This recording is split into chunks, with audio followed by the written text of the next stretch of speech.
You know, there's an old song that says, "What a difference a day makes, 24 little hours." Specifically thinking of the Dinah Washington version, which I absolutely love. And it's so true. It was only 24 hours ago that it was close to 100 and I want to say it was 106 degrees out here. And then today, the day that I wanted to record, it is now a cool and comfortable, I think it's about 78. So yeah, what a difference a day makes. I mean, if you look back and think of how many times, if you had just taken a beat, just taken a step, taken a breath before reacting, whether it be 24 hours or not, but if you had taken a moment before reacting or speaking or doing, how you may have responded differently, and therefore the outcome would have been much different.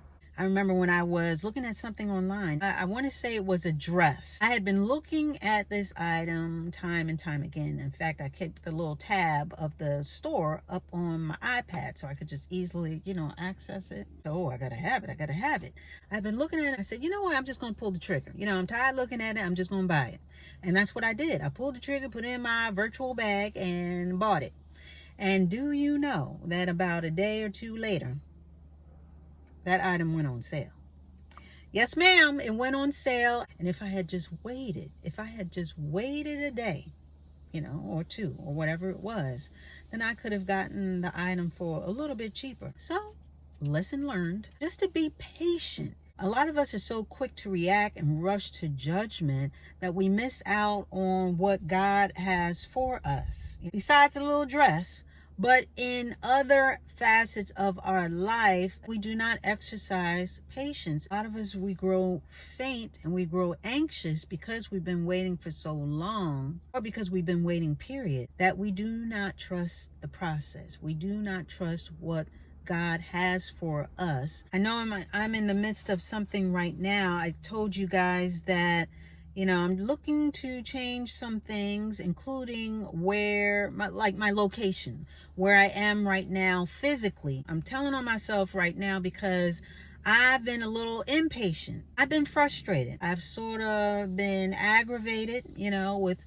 some of the circumstances behind this slowly coming to pass, because I know it's going to come to pass. I already prayed about it, and God already told me what he has for me with regard to where I will end up. But I'm kind of losing patience with being patient, if that makes any sense, because there's so many things that pop into my head, and there's so many things that I want to do, and I really feel like if I were someplace different, then I would be able to accomplish so much more. In fact, I know this to be the case. So I had a little moment a couple of days ago where I was just so frustrated, and I was just like, when is this going to happen?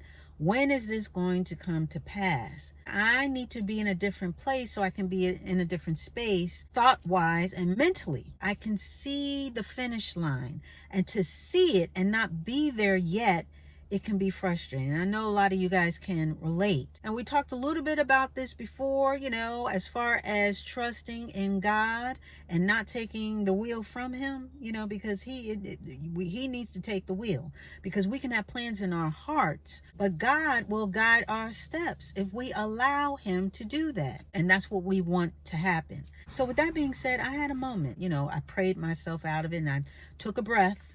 Was 24 little hours. That definitely played a part in me focusing in on God and what he said that I would have, instead of focusing in on what I don't have right now. But patience is ultimately a tool that forces us to exercise our faith.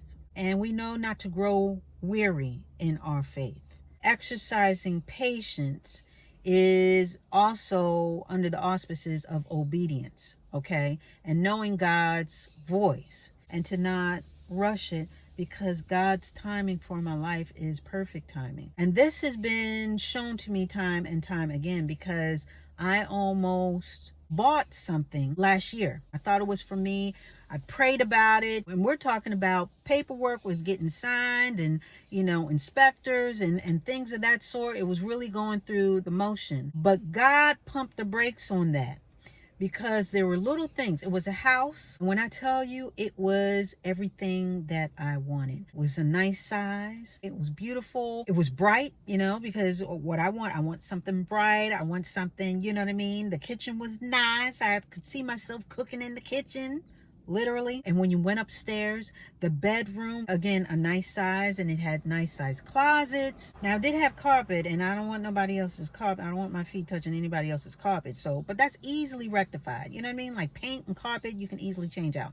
So I wasn't too worried about that. Now, I will say that the tub was a little older. It's like they updated the bathroom but didn't update the tub. But in my head, I made an allowance for that. I said, you know what? That's okay. I can work through that. We can buy a tub or just resurface it and whatever. You learn these little things as you're looking for a house. You learn these different ways to improve upon things, make it cost effective. And it had this sprawling backyard that would need to be updated as well, because there was no grass, whatever. So we would have to buy sod and really make it our own. So I'm excited. I'm ready to sign on the dotted line. And when I tell you that God had his hands all over the situation, because slowly but surely, what looked like a perfect situation ended up being lipstick on a pig. Now, let me break that down. So, did the paperwork, and you go through the inspection. With the inspection, there were some other things that popped up. As far as the garage, it wasn't wired right. So, the automatic door, that was an issue. Something going on with the water heater. Like it was on a platform, but that wasn't correct. It was supposed to be separated a certain way, and it wasn't. And back to the bathroom. Well, not that particular bathroom, but the hall bathroom. Someone put the handles to the tub upside down. So something with that, they didn't do it the right way. Let's just say it like that. So it looked like a rush job. Again, this was like, more signs. But wait, there's more.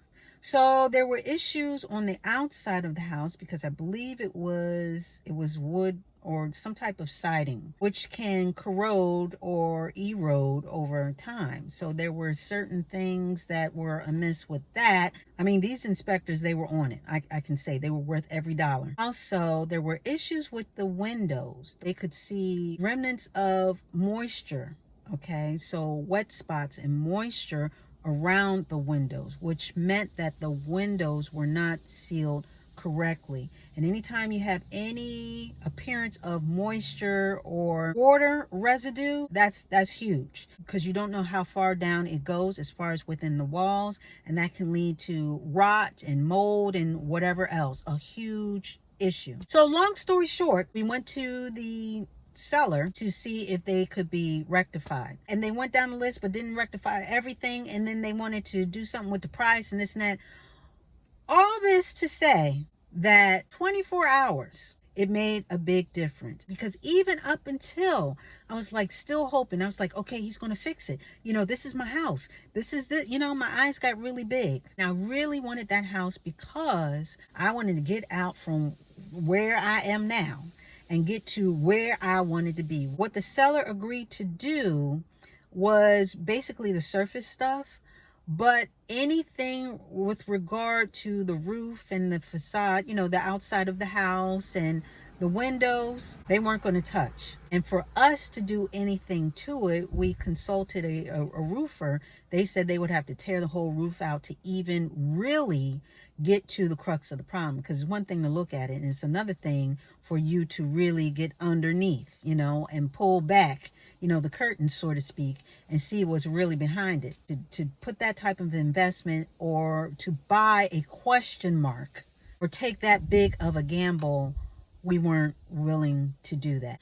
And I just thank God for that, because I cannot imagine moving into a house. Your mind is spinning with how you're going to make it pretty and make it a home, and then a hard rain comes. What a difference a day makes. 24, well, in this case, probably 72 hours. Let's say a week.